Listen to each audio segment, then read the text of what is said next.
Will Zuffa Boxing actually fix the sport?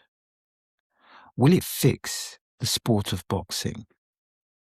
I guess we should ponder the question, or one can consider the question, what does fixing boxing actually mean? But when I look at this, I think to myself, what will Zuffa Boxing bring to the table? What is the value?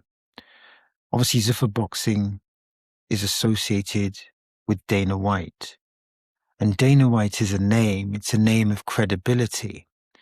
But what is the value proposition of this new company? From what I've read, the main prospect is what you call centralized authority. Again, what is centralized authority? In the general sense, generalized authority is long-term exclusivity. In the specific sense, in the boxing context, centralized authority is long-term exclusive deals, which controls who you fight and when you fight. So for example, let's create a fictional character, John and Sam. So John has to fight Sam on December the 17th, and John and Sam have contracts. I guess you can ask the question, what is a long-term contract? Are we talking a year, 2 years, 3 years? Are these contracts negotiable? My answer to that is that, well, I don't have an answer to that, but it's basically locking fighters into a single ecosystem. So there's no reliance on the 4 major belts. So the 4 major belts in the current boxing ecosystem is not part of the Zuffa ecosystem. And you can kind of make a cross-reference to the UFC fighting ecosystem. So this leads to the next concept of Zuffa Boxing, which is a forced meritocracy. What does that mean? Generally, a forced meritocracy is people get power because of their abilities, not because of money or social positioning. Sounds empowering. In the boxing context, it means fighters can't avoid fighters. Let's take our John and Sam analogy. John can't avoid Sam, and Sam can't avoid John. You fight who the system puts in front of you. What does that mean? It means that the system has the ultimate power. So who controls the system has power. Dana White, I'm assuming, is the system. So he will have the ultimate power.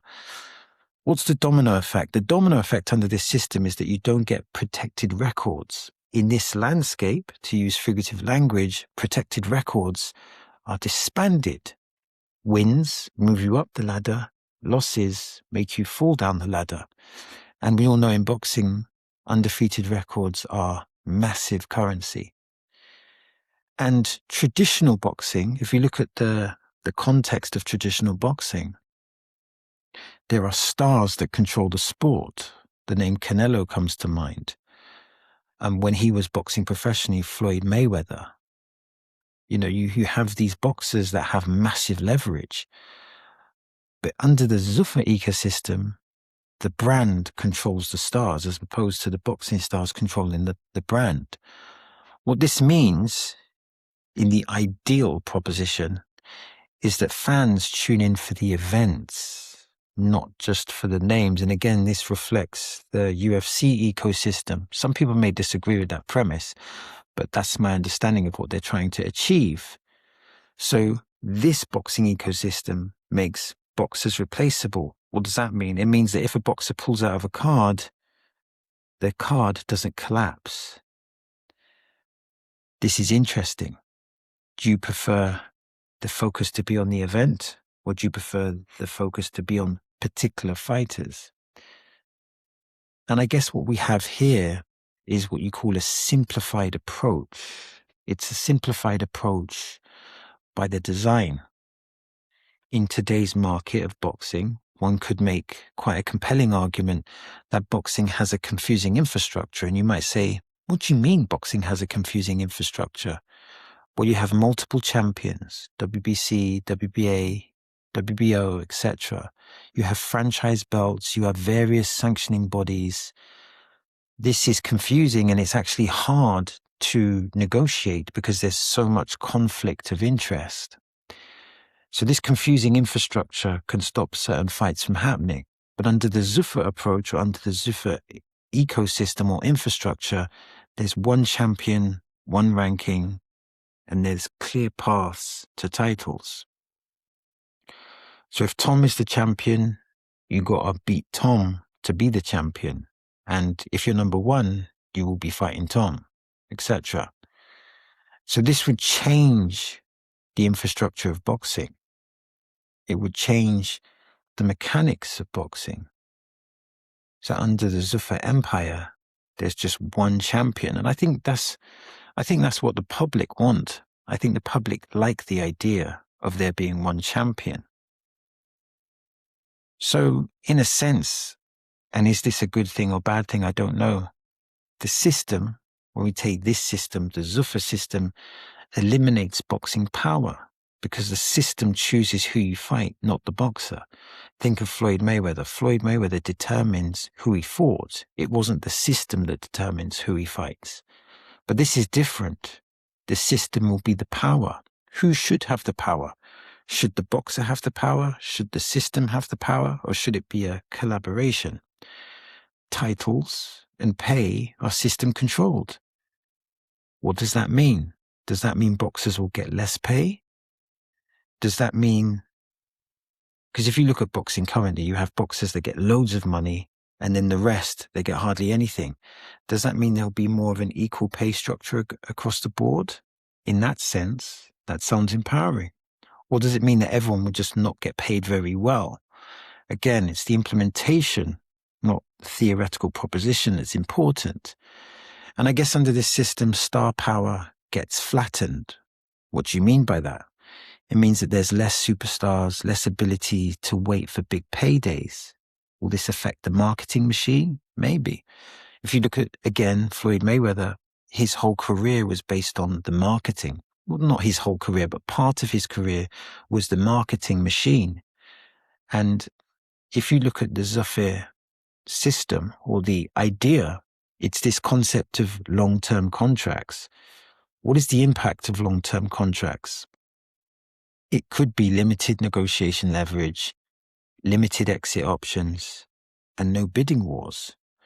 Again, how would a Floyd Mayweather do under this system? It's a good question to ask. Does this system represent a greater democracy, or is it more of a dictatorship? And I use those terms loosely. And as I've stated, will we have more equal pay across the board? Will the contracts be favorable, or will they be less empowering? I guess it's not the idea, because the idea, you could argue, is good. It's the implementation of the idea. Think of it like this. A lot of people will argue that capitalism is a good system, but then some people will argue that the implementation in capitalism in certain countries or in certain segments is poor. So if capitalism doesn't work in this country, does it mean that capitalism is poor? Or does it mean that the country are not implementing it properly? I say that to say this. The Zuffa Boxing ecosystem can work if the implementation is done in an effective way.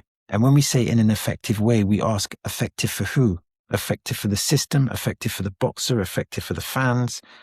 That's the important thing. And I guess if Zuffa Empire does get a monopoly in boxing, will this be good for boxing or will it be bad? And assuming that Dana White is going to be replicating at least parts of the empire that he built at UFC, it's important to look at his history and it's important to look at the UFC infrastructure to be able to make that decision. Maybe it's good for the majority, but not good for the minority. But what it does do is that the Zuffa idea and the implementation of this new financial structure and this new boxing structure, it introduces competition. And I think competition is a good thing.